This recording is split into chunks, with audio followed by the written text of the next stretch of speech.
Hi, this is Ostuni, and welcome back to another episode of Warframe, What Now? And apparently from the last live stream that we got, Devstream 98, it's pretty safe to assume that we're gonna be closing in on Plains of Eidolon pretty soon. They've pretty much closed all the doors, battened down the hatches, and submerged the submarine. So there are no more updates planned for the game until Plains of Eidolon. However, if demand is enough, they will make hot fixes and stuff, of course, to fix various things. But that is their main focus as of right now. So this is definitely the time to get some things done that you may have been wanting to get done. And one of those things is gear optimization, and also at the same time, basically, you can use this technique that I'm going to show you today, or this method, I should say. It's not really a technique,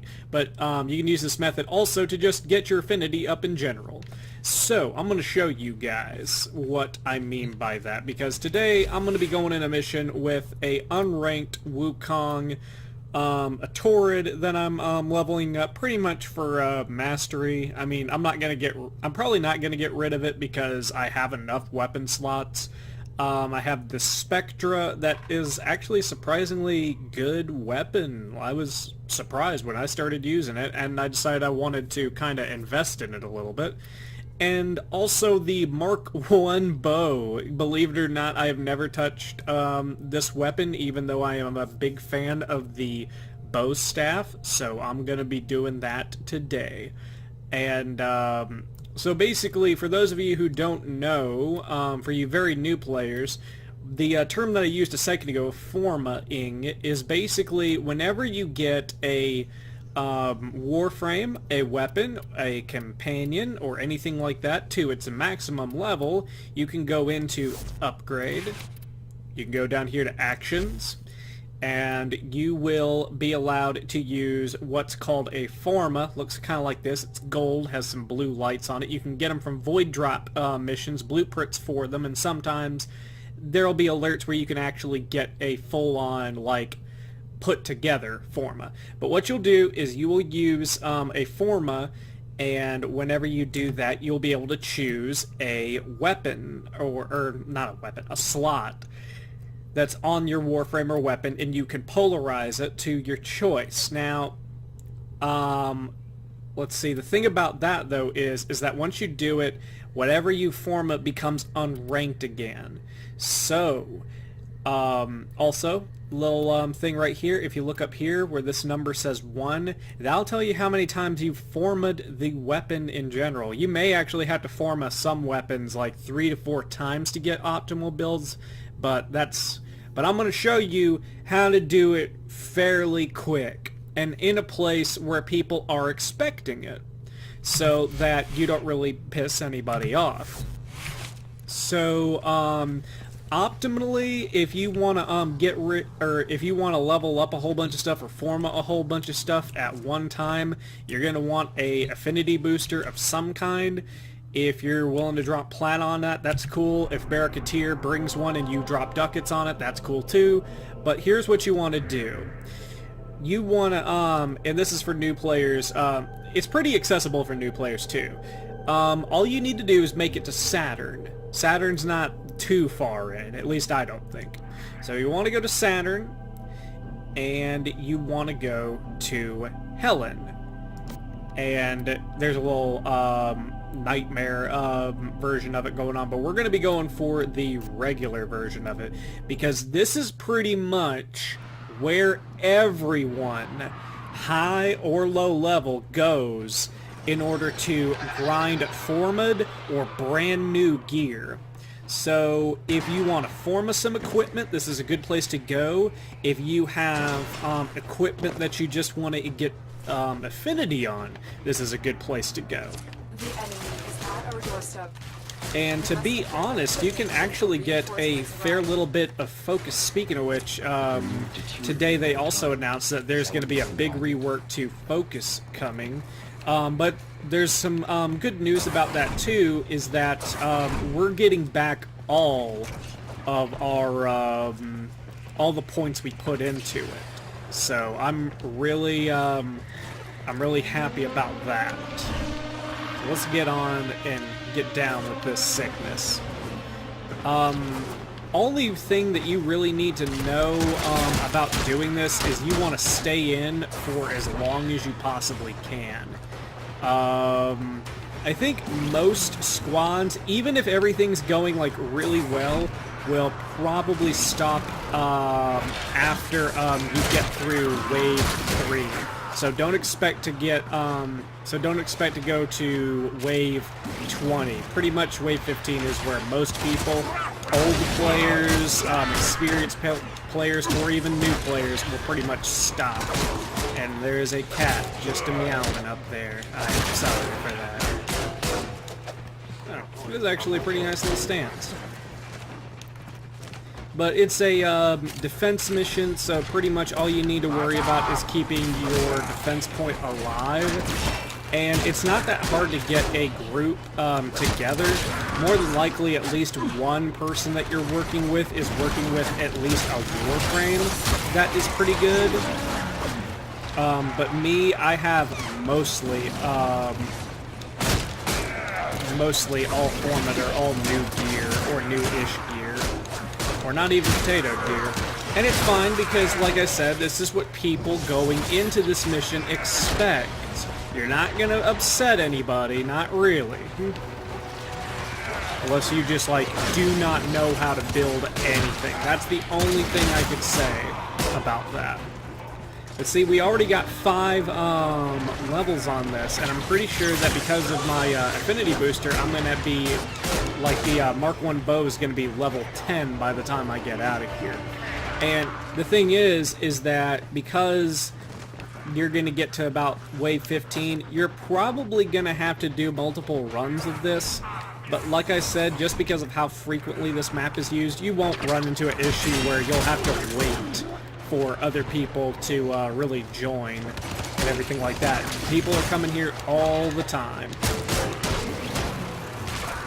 The only thing that kind of aggravates me sometimes is sometimes you'll get like a Banshee or something like that in these missions, and they'll use their 4th ability and just stand there, which is okay. I mean, I guess because you're still getting Affinity, but at the same time, it just becomes a bore. Like, you know what I mean? It's like, I get it's effective and everything like that, but you're just kind of standing there too, just like, oh, what can I kill? Nothing, yay. But the thing is, though, is if you guys are looking to level up weapons and everything like that, this place is still a good place to go, because you can bring in a Warframe with maybe at least one, well, actually just a Warframe, a good Warframe in general will kind of overlap the fact that you kind of have ant weapons at the moment. And it also depends on how many weapons you actually bring in that are brand new too. Because, I mean, you could just have the one, but then you could have a reliable other 2 weapons. Yeah, let's see. What do I get whenever I block? See, this is... Okay, this is actually not a bad stance, because I haven't used this in a long while. The only thing is that it doesn't have any traveling to it. And that's what I just dislike about it. I wanted to, while I'm actually doing this mission, I'll go ahead and talk to you guys a little bit about the update, Plains of Eidolon, some of the things that were revealed, and some things you guys may not know about, including one big note about the customizable melee weapons that we're going to be getting. And what I mean by that is that every single one of those, well, I should explain a little bit more intently. Every single handle for those weapons, I believe it's the handle that dictates this, yeah. Every single handle can give you Affinity. So basically, if you want to craft one of every single like handle and then put whatever it is that you like at the end of it, you can actually get a pretty good chunk of Affinity from that. I'm pretty sure that we're going to be getting I think I counted, now don't quote me on Extraction this, is ready. I think I counted at least 10 handles by themselves whenever we were in the live stream today, You will be rewarded or for whenever your we were bravery. watching the live stream.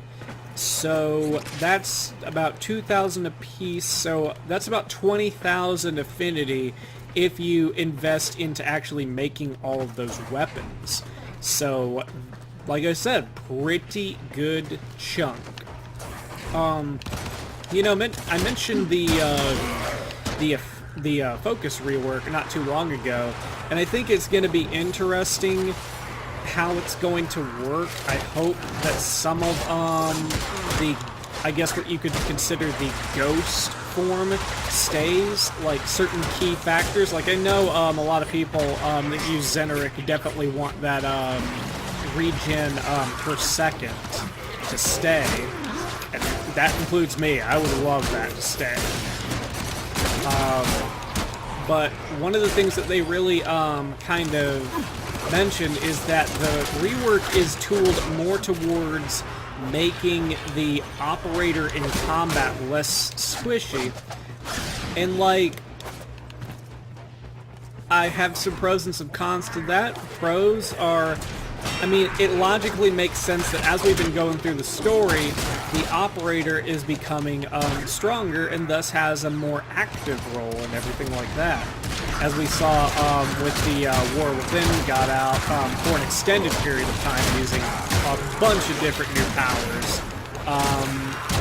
But at the same time, I'm just hoping that doesn't evolve to the point where we just don't really need like the Warframes. You can pretty much just do a mission with just the operator. I'm pretty sure though that the way that is going to be negated though is the fact that, and this has been a thing with the operators for ever since they could come out of the Warframe for an extended period of time. Spoiler alert, sorry.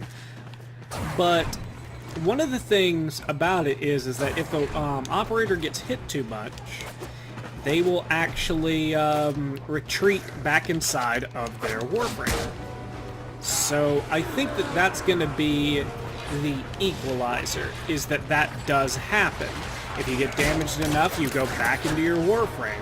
And I think that even though, like, your operator is going to become less squishy with certain enhancements that they're going to introduce, I still think that, like, we're not going to be anywhere near the point where we can just do an entire mission as the operator effectively. Like, the operator is going to have some uses, but I think, like, I don't think we're going to run into a situation where Warframes just become, like, useless and, like, the operators are just OP and everything like that. Now that I think about it, I don't think it's really that bad of an idea now. So you gotta just, like, kind of take your time and think about stuff and things like that. I saw the Glassframe's abilities, and actually the new helmet today. I will say I love the new helmet. Much cooler looking, in my opinion. In case you guys don't know, they showed off a new helmet for the Glassframe, and apparently that new helmet that they focused on is actually going to be the new default, and the original helmet is now going to be the alt helmet. Pretty awesome. But I actually saw some of the powers and everything like that, and on paper, a lot of them sound pretty interesting. I'm kind of interested to see how the mirrors work with I believe it's the second power. The first power looks kind of fun to where you can actually impale somebody and then push them just into the wall, essentially, is what I got from it. And then her fourth ability sounds like a pretty nice shield slash offensive kind of thing as well, where you can apparently synergize her fourth ability and her first ability to impale enemies pretty easily. So it'll be interesting to see how that works. I'm looking forward to it. It's a concept that I really didn't know how they were going to pull it off, but I am looking forward to seeing it in practice now. That's my main thing. Alright, let's go into Ghost. Yeah. I can actually get 15 waves with these guys because we haven't been sucking or anything like that. It really depends on everybody else, to be honest. They need, because if like 3 out of 4 want to go, I'm gonna go ahead and go because it may be good, but I don't think I can defend this on my own with wave 11 plus. But let's see. Yeah, I think we'll probably wind up staying one more. I could be wrong, though. They could decide right now that they just want to get out of here. Optimally, of course, you want to run this with friends who are like-minded so you can actually be all like, okay, we're going to do 15 waves each run until we max out blankety-blank here. And then in between those missions, if you max out something, you can actually, like, go to your arsenal and change out. Come on. Aw, dang. Well, still, that's alright. That happens from time to time. Usually you'll get about 15 waves in and everything like that. But remember, these numbers are with a affinity booster. So I went from unranked to ranked 20 with the Mark 1 bow, which is pretty good. I had rank 13 with the Torrid, so I got about 8 levels with the Torrid. And I had Unformed on the Spectra, got to 21, and then Wukong was unranked 2, and now I'm at 14. So that kind of gives you a little bit of a understanding of like just how much you can actually get per wave. I mean, even without the Affinity booster, to be honest, you'll probably level up just about as fast as I did. So that's going to be it for this video. Thank you guys for watching. Don't forget to like, comment, and subscribe to know when the next episode is coming out. I'll be doing these probably... I'm gonna try to do like 2 of these a week up until Eidolon comes out, because there is a lot of stuff that you can do up until that point. But question of the day for you guys, I mentioned a minute ago, the melee weapons, the customizable melee weapons that we would actually be able to make, and how every single handle to them is going to be a source of affinity. Now, my question to you guys about those weapons is, what kind of weapon are you going to shoot for first?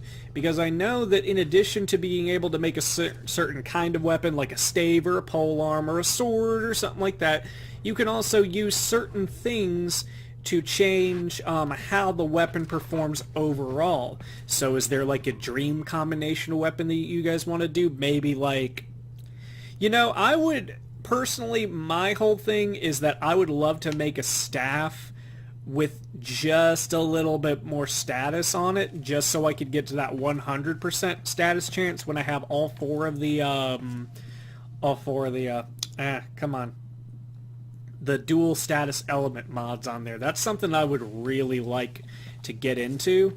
I think that's probably something a good bit of people will want to do. They'll probably want to make super like status based weapons or super crit built weapons. However, I will say something tells me that a lot of attachments may surprise us into what they can do. I think we're going to get some stuff that we're going to be all like, I've never considered that for a build. Like, if I were DE, I'd be trying to do stuff like make some attachments that make channeling more efficient and stuff like that. Stuff that you kind of knew about and was kind of a cool concept, but just hasn't been used too much. So that's something I would like to see, weights and, balances and stuff like that, that I guess they call them balances. You can correct me in the comments. But little balances on there that make you use different stats of the weapon to your advantage. Maybe one of them does a better slide attack on the ground. And like I said, maybe this one does like channeling efficiency, or another one does channeling efficiency and damage as well. And of course, I'm pretty sure that this goes without saying, but we're going to get attachments that are going to change like our base damage, like as far as whether it's impact, puncture, or slash. And maybe even some elemental ones. That would be kind of cool to see. But let me know what you guys think in the comments. Let me know what you're probably going to try and build first, assuming that it can be built. So, because we don't know exactly what's going to be available to us right off the bat. And I assume that if this goes well, we'll get more and more over time. So thank you guys for watching. This is Ostuni, signing off. Yeah!